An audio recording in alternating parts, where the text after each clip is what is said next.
संपत्ती हाती गेली,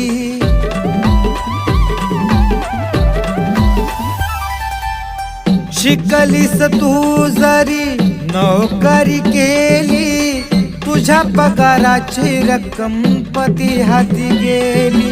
बोललीस जर तू काही म्हणती पुरे शहाणपण, बोललीस जर तू काही म्हणती पुरे शहाणपण.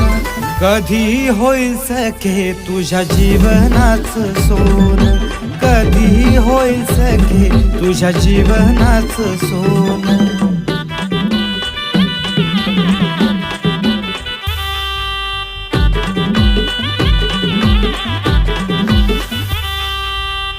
कायद्याने जरी सत्ता तुझ्या हाती आली, झेंडा वंदनाला फक्त दोरी हाती दिली.